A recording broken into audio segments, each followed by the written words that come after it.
Welcome back. TV अखबार digital का वार। ये बात इसलिए निकली क्योंकि नेशनल प्रेस डे के मौके पर जो हमारे सूचना प्रसारण मंत्री अश्विनी वैष्णव साहब, उन्होंने सवाल उठा दिए। चार बड़ी चिंताएं कहीं, लेकिन उसमें से एक ये कि क्या ट्रेडिशनल मीडिया या कन्वेंशनल मीडिया का हिस्सा in terms of revenue digital media खा रहा है। उसी पर आज बातचीत हो रही है, राइट। तो सुरेश जी, प्रोफेसर सुरेश, जो अभी हर्षवर्धन कह रहे थे कि देखिए आपने बात तो कर दी, लेकिन अब वक्त है कि आप उसके लिए कुछ लेकर आइए। वो अपने आप तो होगा नहीं। ऑस्ट्रेलिया ने कुछ किया इसलिए हुआ, वहां पे डील्स होती हुई हमने देखी क्योंकि सरकार कानून लेकर आई। क्या हमारे लिए भी अब वो वक्त आ गया है? नहीं, बिल्कुल। देखिए, जैसे हर्षवर्धन जी ने कहा, वे स्वयं भी यूट्यूबर हैं। मैं ये नहीं कह रहा हूं कि इस वक्त यूट्यूबर्स या ब्लॉगर्स या बाकी लोग जो हैं इंस्टाग्रामर्स पैसा नहीं कमा रहे हैं। सोशल मीडिया इन्फ्लुएंसर्स अपने लेवल पर पैसा कमा रहे हैं। यहां तक कि हाल ही के चुनाव में हमने देखा कि मल्टीपल विंडो स्टूडियो जैसे स्टूडियोज होते हैं टेलीविजन चैनल के, ऐसे स्टूडियो रखकर कई यूट्यूबर्स ने जो है अपना चलाया। तो उनको सुविधाएं भी मिल रही है, उनको संसाधन भी मिल रहे हैं, उनका लाभ हो रहा है। लेकिन सवाल अनुपात का है कि आप जितना कंटेंट पर, रिसर्च पर, बाकी इसमें कहीं कोई दो राय नहीं कि इसमें जो है टेक्नोलॉजी का योगदान है और उसमें जो है। लेकिन पहला सवाल तो यह है कि क्या अनुपात, यानी कि क्या 80-20 का अनुपात है क्या, जहां आप 20 दे रहे हैं और 80 अपने पास रख रहे हैं? सवाल यह है, बड़ा सवाल यह है, क्या उसमें एक न्याय हो सकता है, उसमें एक संतुलन हो सकता है? पहला सवाल ये। दूसरा, ये जो सर्च इंजन ऑप्टिमाइजेशन है, ये जो मैकेनिज्म है, उसमें आप एल्गोरिदम्स को इस तरीके से मैनेज कर रहे हैं कि आप तय कर रहे हैं कि आप भले कितना भी निवेश कर लें, आप तय करेंगे कि किसको कितना रेवेन्यू, यानी कि किसको कितना रीच होगा, किसको डाउन करना है, किसको अप करना है। इस पर कोई कंट्रोल, जो यूट्यूबर्स है, सोशल मीडिया यूजर्स हैं, उनका कहीं कोई कंट्रोल नहीं है। जो कंटेंट दे रहे हैं ये तय करेंगे वो। अगर वो उनके पॉलिसी के हिसाब से है तो फिर मैं बहुत छोटी सी बात करता हूं कि अगर आपके नाम पर फेक आईडी किसी ने शुरू कर दिया और आपने शिकायत करी, तो उनका स्टैंडर्ड जवाब ये होता है कि it does not violate our community standards. अब आपका कम्युनिटी स्टैंडर्ड ये है कि लोग जो है फर्जी आईडी बनाएं और लोगों से पैसा उगाही करें, तो कोई नियमन तो होना चाहिए ना भाई।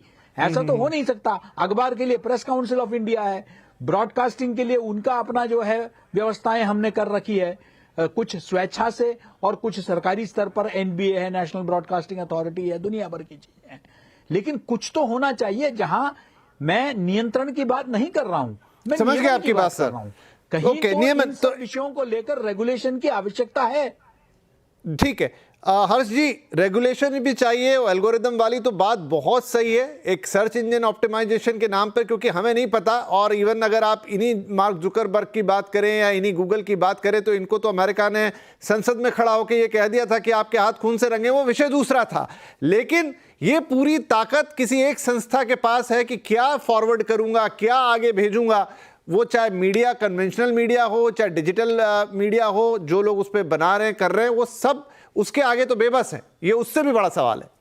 नहीं, मुझे लगता है कि ये बड़ा खतरा है। और भारत जैसे या दुनिया के जो भी ऐसे लोकतांत्रिक देश हैं, चूंकि भारत दुनिया का सबसे बड़ा लोकतांत्रिक देश है, तो उसकी चिंता ज्यादा बड़ी है।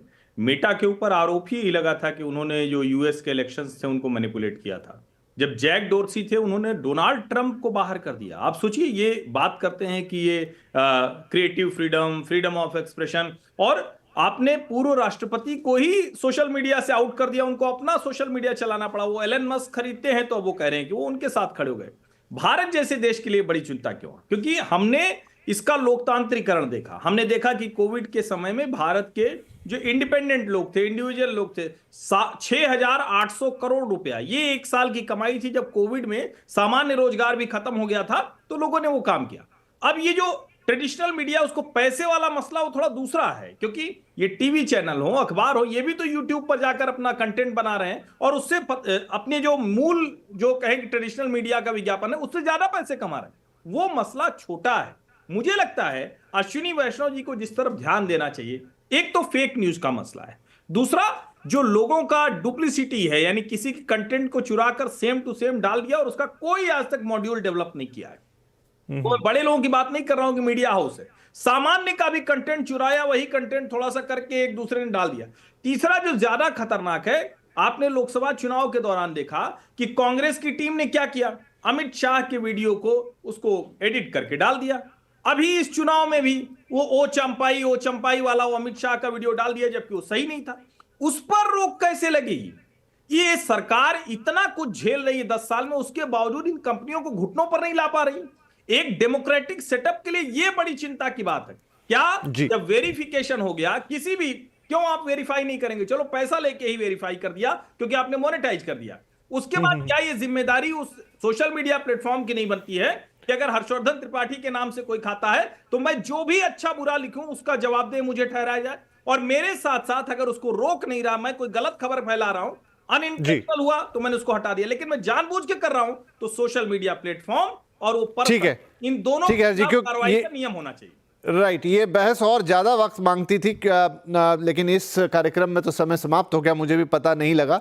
लेकिन हाँ, ये बातचीत उठी और जैसा शुरू में आपने कहा कि ठीक है, बात हम कर रहे हैं, चिंताएं व्यक्त कर रहे हैं, लेकिन इस पर अब कुछ होना चाहिए, चाहे वो रेवेन्यू की बात हो, फेक न्यूज़ की बात हो, दोनों तीनों चारों जो एल्गोरिदम की बातें हों, एआई की बातें हों, क्योंकि बहुत बड़ा माध्यम है, बहुत लोगों को टच करता है, और जब टच करता है तो उसमें सेंस ऑफ रिस्पॉन्सिबिलिटी नहीं हट सकती है, उसमें फैक्ट्स नहीं हट सकते हैं, और साथ में रेवेन्यू वाली जो बातें हैं, कौन कितना योगदान कह रहा है, उसका भी ध्यान रखना होगा। और कुछ देशों में जब चीज़ हो रही है तो कुछ सोच समझ के हो रही होगी। चलिए, तो फिलहाल बहुत धन्यवाद आप सभी मेहमानों का। फिर इस पर और बातचीत होगी, शायद ये बात यहाँ नहीं रुकेगी, लेकिन आज के लिए समय समाप्त हो रहा है। बहुत बहुत धन्यवाद, नमस्कार।